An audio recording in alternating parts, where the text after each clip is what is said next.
याच्यामध्ये 110% लोक चुका करतात. हिप फ्लेक्सरच्या स्ट्रेचेस करून, स्टॅटिक स्ट्रेचेस करून आणि ॲडक्टरचे स्ट्रेचेस करून हिपची ॲडक्टरची मोबिलिटी आणि हिप फ्लेक्सरची मोबिलिटी वाढत नाही.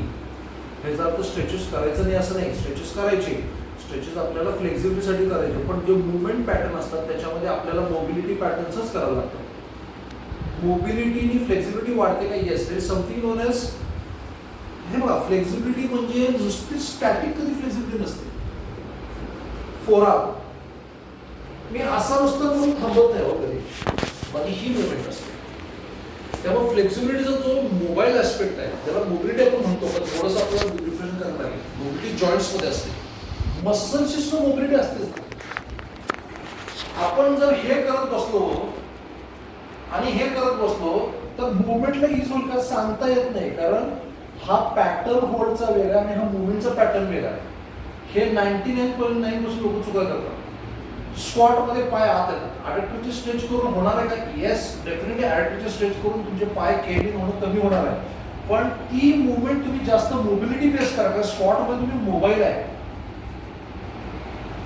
तुला बटरफ्लायमध्ये बसायचं असेल तर तू होल्ड करून बस, म्हणजे तुला दोन्ही करायला लागेल. म्हणजे स्पेसिफिक लिफ्टसाठी किंवा स्पेसिफिक एक्सरसाइजसाठी जो आपला प्रॉब्लेम आहे तो इतके स्ट्रेचेस करून सुद्धा का सुटत नाही? सुटत 110% चॅलेंज, कारण आपण मोबिलिटी पॅटर्न्स करत नाही.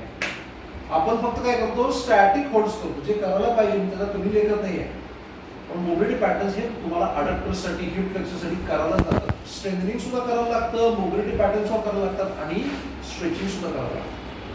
हे मी जे तुम्हाला 12 एक्सरसाइज देणार आहे ते 12 मधले तुम्ही प्रत्येकचे 2-2 वेगवेगळ्या वर्कआउट दिले तरी चालेल किंवा त्याला कंबाईन करून दिले तरी चालेल, पण हे जरूर द्या, विशेषतः वॉर्मअप मध्ये द्या, एस्पेशली ज्या लेग्सचं वर्कआउट असेल त्यांना. आता हे लिहून घ्या, हे खूप इम्पॉर्टंट आहे. हे कुणाला कुणीही करत नाही, आय डोंट नो वाय करत नाही. मग एकदम डायरेक्ट ॲनिमल फ्लोला जातात किंवा डायरेक्ट योगा ओरडतात. अरे मध्ये करा ना काहीतरी, असे काहीतरी एक्सरसाइज येतात जे कोणाला जमत नाही. आता मोबिलिटी फ्लो तशी, ॲनिमल फ्लो चांगलंच आहे की प्रश्न, पण ॲनिमल फ्लो इतकं कॉम्प्लिकेट करून ठेवले लोकांनी आणि एवढं अवघड केलेलं आहे. सिम्पल एक्सरसाइज तुम्ही मोबिलिटीज करा ना, जेणेकरून तुमचे तुमच्या मसल्सची जी इलास्टिसिटी आहे ती स्टॅटिक स्ट्रेचिंग ऑफकोर्स वाढणार आहे, पण मुवमेंट पॅटर्नमध्ये त्याचा फायदा होत नाही. इट इज एक्सेंट तुम्ही होल्ड करून स्क्वॉट केला, बॉक्स स्क्वॉटला होल्ड केलं तर स्क्वॉटवर मदत होणार राहतं. त्यात जर तुम्हाला होल्ड स्क्वॉट करायचे आहे, समजा तुला टेनिसमध्ये ही पोझिशन होल्ड करायची आहे, तर तू ते जास्त फंक्शन आहे होल्ड स्क्वॉट करत. पण ह्याच्यात तू असे स्क्वॉट करणार नाही असं नाही ना, तू फास्ट का, तू वेगवेगळ्या प्रकारचे स्क्वॉट केले पाहिजे ना, पॉज केले पाहिजे, तू एक्सप्लोजिव्ह स्क्वॉट केले पाहिजे, जम्प केले पाहिजे, म्हणून तुझा स्क्वॉट कॉम्प्लेक्स हा प्रत्येक ऍक्टिव्हिटीसाठी तयार होतो, जे आपण करत नाही.